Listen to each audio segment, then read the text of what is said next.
भक्तजनों, आज आप सुने शिव चर्चा व्रत कथा। शिव गुरु का चरणों में शीश झुकाती हूँ। 36 कोटि देवी देवताओं को चरणों में शीश झुकाती हूँ। हरिंदर भैया लीलम दीदी के चरणों में शीश झुकाती हूँ। गौ माताओं को चरणों में शीश झुकाती हूँ। सभी गुरु बहिना का नमन करती हूँ। जागा जागा महादेव, जागा जागा महादेव, जय शिव गुरु। हे शिव, आप मेरे गुरु है, मैं आपका शिष्या हूँ, मुझ पर दया कीजिए। हे शिव, आप मेरे गुरु है, मैं आपका शिष्या हूँ, मुझ पर दया कीजिए। हे शिव, आप मेरे गुरु है, मैं आपका शिष्या, मुझ पर दया कीजिए। जितना लोग शिव गुरु का भक्त है वो शिव गुरु को पहले जगाती है। जगाने के बाद ये 3 अक्षर का मंत्र बोलती है और बोल कर भजन शुरू करती है। भजन खत्म होने के बाद और 2 अक्षर कहता निकल आगे, सुनता निकल आगे, चरचवा ए सखी बड़ी निकल आगे। भजन खत्म होने के बाद ये 2 अक्षर लोग बोलते हैं। उसका बाद शिव गुरु का गाथा शुरू करते हैं। गाथा के बाद में ये 2 अक्षर के लोग बोलते हैं। तो अब हम लोग गाथा सुनते हैं। एक घर में जेठानी और देवरानी रहती है, लेकिन दोनों अलग अलग रहती है। जेठानी का बेटा बहू था और देवरानी का भी बेटा बहू थी। जेठानी गरीब थी और देवरानी अमीर थी। गांव में घर घर में शिव चर्चा लोग करवा रहे थे। जहाँ शिव चर्चा होता था वहाँ पर दोनों देवरानी जेठानी जाती है। जेठानी जी तो बड़े सीधा साधा थी। वो शिव चर्चा में जाती है तो शिव गुरु पर उनकी सादा ध्यान रहता है। लेकिन छोटी देवरानी जाती है तो उनकी तो शिव गुरु पर ध्यान नहीं रहता है। किसका घर में किसका पति मरता है, किसका घर में खाना बना है, वही सब चर्चा लेकर देवरानी चर्चा में बैठ जाती है। जेठानी कहती है कि देखो, तुम चर्चा में आई हो तो शिव गुरु पर ध्यान रखो। आदमी का घर में क्या होता है नहीं होता है, वो क्यों शिव चर्चा में आकर वही चर्चा करती हो। देवरानी अपना जेठानी से बहुत हिर्सा करती थी, बहुत जलती थी। एक दिन जेठानी का कहीं से एक लौकी का पौधा मिला। वो पौधा लिया कर अपना बहू से कहती है कि बहू ले जाओ, इस पौधा को गाड़ दो। उनकी बहू ले जाती है, माटी खोर के वो गाड़ देती है, उसमें जल डाल देती है। वो लौका के पौधा बहुत तेजी से बढ़ने लगा। अब तो जेठानी उस लौका को डाल तूर कर वो बेचती है तो कुछ उनके घर में पैसा आ जाता है। उनकी देखा देखी देवरानी एक कहीं से लौकी के पौधा ले आती है और अपना बहू को कहती है कि बहू ले जाओ, माटी खोर के ये पौधा लगा दो। उनकी बहू भी ले जाती है, खोर के पौधा लगा देती है, पानी डाल देती है। लेकिन उनकी पौधा तो जैसे के तैसे रह जाता है और जड़ में बहुत सारा कीड़ा पकड़ लेता है। छोटी सासू माँ के बहू कहती है कि सासू माँ देखिए तो बड़ी सासू माँ के लौकी के गाछ कितना घर के ऊपर पसर गया है। हम लोग के लौकी के पौधे में बहुत सारा कीड़ा पकड़ लिया है। बड़ी सासू माँ अपना बहू को सिखाती है कि ये सारे कीड़ा माटी सहित उठा कर ले जाना और उसकी लौका के जड़ के पास रख देना। बहू वैसा ही करती है। वो सारे कीड़ा माटी सूधे उठा लेती है और ले जाकर चुपके से उस लौका के गाछ के पास रख देती है। कहती है कि अब मैं देखती हूँ कि तुम लौका के साग कैसे बेचती हो। शिव गुरु के कृपा से वो सारे कीड़े सार में बदल गया, वो तो खाद बन गया। अब तो उनकी लौका के पेड़ में बहुत सारा लौका पकड़ लिया। देवरानी का बहू अपना सासू माँ से कहती है कि सासू माँ, मैं तो सारे कीड़ा उठाकर उस पौधे के जड़ के पास रख दिया कि ये कीड़ा उनकी पेड़ को वो मार देगा, लेकिन देखिए तो उल्टा हो गया। उनकी गाछ में कितना सारा लौका पकड़ लिया है। एक दिन देवरानी अपना जाकर जेठानी से पूछती है कि जेठानी जी, आप लौका के पेड़ में क्या लगाती है कि इतना तेज से बढ़ता है, इतना सारा लौका पकड़ लिया है। जेठानी जी कहती है कि मेरे पास तो पैसा नहीं है कि मैं खाद खरी किन कर उस जड़ में डाल सकूं। मैं शिव गुरु का भभूति लाया और उस पेड़ के जड़ में डाल दिया। शिव गुरु का कृपा से मेरे लौकी के पेड़ में इतना सारा लौका पकड़ लिया है। ये तो शिव गुरु का कृपा है। फिर दूसरा दिन शिव चर्चा गांव में होता है। दोनों जेठानी और देवरानी जाती है। जब शिव चर्चा शेष हो जाता है तब देवरानी वहाँ से शिव गुरु के भभूति ले आती है और उस लौकी के पेड़ में डाल देती है, लेकिन उनकी लौका का पेड़ तो मर जाता है। अब कहने लगी कि भभूति डालकर तो जो भी बचा था वो भी मर गया। दोनों बहुओं में अभी किसी का एक भी संतान नहीं था।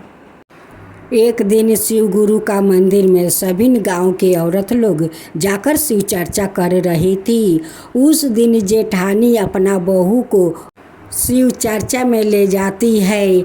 वहाँ पर उनकी बहू बड़ी श्रद्धा भक्ति से शिव गुरु पर ध्यान लगाकर बैठी थी और शिव गुरु से प्रार्थना कर रही थी कि हे शिव गुरु, आप मुझे माँ बना दीजिए।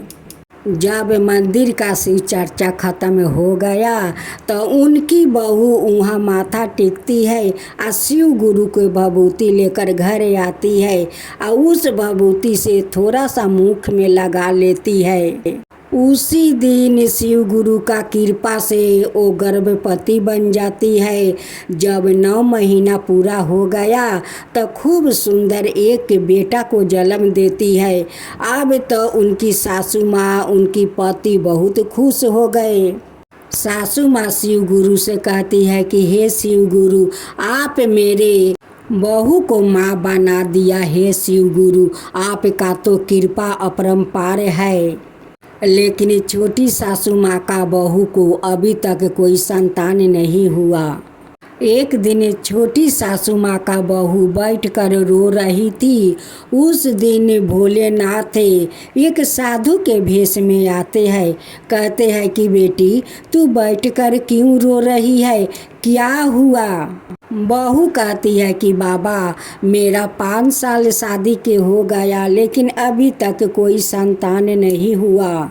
बाबा बहुत प्यार से कहते हैं कि बेटी, मैं तुमसे कुछ पूछूं? कहती है कि बाबा पूछिए। बाबा कहते हैं कि बेटी, तुम किसी से हिर्सा करती हो, जलती हो? अब तो बहू कुछ नहीं बोलती है। अच्छा बेटी, तुम कभी किसी को कुछ नुकसान करने का कोशिश किया है? बाबा कहते हैं कि झूठ मत बोलना बेटी, झूठ बोलना पाप है। झूठ का भगवान कभी माफ़ नहीं करते हैं। तब बहू कहती है कि हाँ बाबा, मैं अपना बड़ी सासू माँ का लौका के पेड़ में कीड़े लागे माटी को उस जड़ में रख दिया था कि उनकी गाछ मर जाएगा। बाबा कहते हैं कि इसीलिए तो तुम अभी तक माँ नहीं बनी हो। जब तक तुम हिर्सा नहीं छोड़ोगी, जलन नहीं छोड़ोगी, मनुष्य से प्यार नहीं करोगी, तब तक तुम्हारा संतान कैसे होंगे? बहू हाथ जोड़कर बाबा से कहती है कि बाबा, मैं जो किया है अपना सासू माँ के कहने पर किया है। अब मैं कभी बुरा काम नहीं करूँगी। आप मुझे ऐसा उपाय बताइए कि मेरा संतान हो जाए। बेटी सच वचन सुनकर भगवान खुश हो जाते हैं। जा तू अपना घर में एक दिन शिव चर्चा कर। शिव चर्चा करने के बाद जितना गुरु बहना आएगी उसे स्वागत कर, तेरा गोद भर जाएगा। कह कर बाबा तो चले गए। उसी रात को शिव गुरु उस छोटी सासू माँ के सपना में दर्शन देते हैं और कहते हैं कि तेरा मन तो काला है, तेरा मन में बहुत सारा हिर्सा भरा हुआ है, बहुत सारा जलन भरा हुआ है जेठानी के पति की। जब तू हिर्सा छोड़ देगी, जलन छोड़ देगी, तब तेरा घर ठीक हो जाएगा, तेरा घर में संतान आएगा। अपना घर में श्रद्धा पूर्वक शिव गुरु के चर्चा कर, तेरा सब कुछ ठीक हो जाएगा। और कहकर सपने से शिव गुरु अंतर्ध्यान हो गए। छोटी सासू माँ और उनकी बहू दोनों मिलकर घर के सर सफैया करती है। सोमवार का दिन शिव गुरु का चर्चा रखती है। सारे गांव को सभी औरत को बुलाती है शिव चर्चा करने के लिए। सभी लोग आते हैं, वो श्रद्धा भक्ति से शिव चर्चा करवाती है। सभी गुरु बहना को स्वागत करती है। ये सब देखकर शिव गुरु उन पर प्रसन्न हो जाते हैं और उनकी बहू को गर्भवती बना देते हैं। 9 महीना के बाद उनकी बहू को भी एक सुंदर बेटा को जन्म दिया। उनके घर में खुशियाँ भर गया।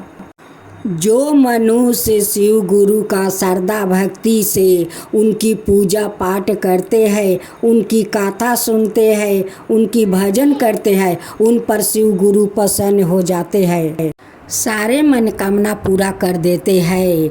बाझिन को पुत्र देते हैं, निर्धन को धन देते हैं, कोरिया को काया देते हैं, लंगड़ा को पाँव देते हैं, सब कुछ ठीक कर देते हैं शिव गुरु। शिव गुरु का महिमा अपरंपार है।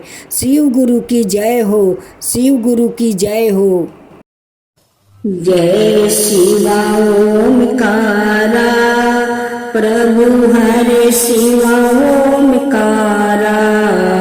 ब्रह्मा विष्णु सदा शिव अर्धंगिनी धारा। ओम जय शिवा ओमकारा। एकानन चतुरानन पंचानन राजे, शिव पंचानन राजे। हंसासन गरुड़ासन विषवाहन साजे। ओम जय शिवा ओमकारा। 2 भुज 4 चतुर भुज 10 भुज अति सोहे।